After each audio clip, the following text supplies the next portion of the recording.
देवों के देव महादेव, हम सभी जानते हैं कि महादेव कितने कृपालु हैं, अपने भक्तों पर कितनी जल्दी प्रसन्न हो जाते हैं। भक्त की पुकार सुनते ही दौड़े चले आते हैं। आज की कहानी भी भक्ति और भरोसे की है। दोस्तों, अगर आपको मेरे द्वारा सुनाई गई कहानी अच्छी लगती है तो प्लीज़ मुझे सपोर्ट करें और चैनल को सब्सक्राइब करें। तो चलिए शुरू करते हैं।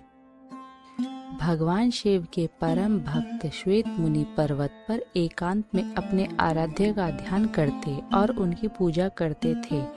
वे कहते थे कि मृत्यु उनका क्या कर सकती है, उन्होंने तो साक्षात महाकाल की शरण ली हुई है। उनके आश्रम में शांति और आत्मविश्वास का पवित्रता झलकती थी। श्वेत मुनि अपने जीवन काल के अंतिम पड़ाव पर थे। वे मृत्यु से निडर होकर रुद्र अध्याय का पाठ कर रहे थे। उनके जीवन का अंतिम श्वास चल रहा था। अचानक वे चौंक पड़े।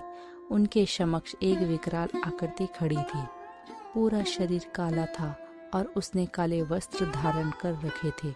श्वेत मुनि ने अपने आश्रम के शिवलिंग को करुणामय होकर देखा और ओम नमः शिवाय मंत्र का उच्चारण किया।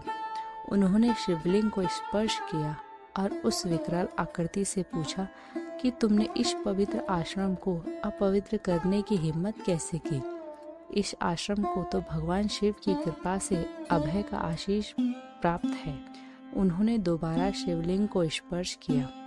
विकराल आकृति वाले काल ने अपना परिचय देते हुए कहा कि अब आप पृथ्वी पर नहीं रह सकते हैं, आपको यमलोक चलना है। इस पर श्वेत मुनि ने शिवलिंग को अपने हाथों से कसकर पकड़ लिया और कहा कि तुमने शिव की भक्ति को चुनौती दी है। क्या तुम्हें नहीं पता है कि भगवान शिव तो स्वयं ही काल के भी महाकाल हैं। इस पर काल ने कहा कि शिवलिंग शक्ति विहीन है, निश्चेतन है। पत्थर में महादेव की कल्पना एक भूल है। काल ने श्वेत मुनि को पाश में बांध लिया। मुनि ने कहा कि ये तुम्हारी भूल है। महादेव तो कण कण में व्याप्त हैं। विश्वास के साथ उनका आह्वान करने पर वे अपने भक्त की रक्षा करने आते हैं। तभी भगवान शिव माता पार्वती के साथ वहां प्रकट हो गए। उन्होंने काल को चेताते हुए कहा कि ठहरो, श्वेत मुनि का बात सत्य है। उनका प्रकट होना विश्वास के ही अधीन है। भगवान शिव को देखकर काल प्राणहीन समान हो गया, वह शक्तिहीन हो गया। श्वेत मुनि भगवान शिव की स्तुति करने लगे। महादेव ने कहा कि आपकी लिंग उपासना धन्य है, विश्वास की विजय होती है। नंदी के निवेदन करने पर महाकाल शिव ने काल को प्राणदान दे दिया और वे वहां से अंतर्ध्यान हो गए।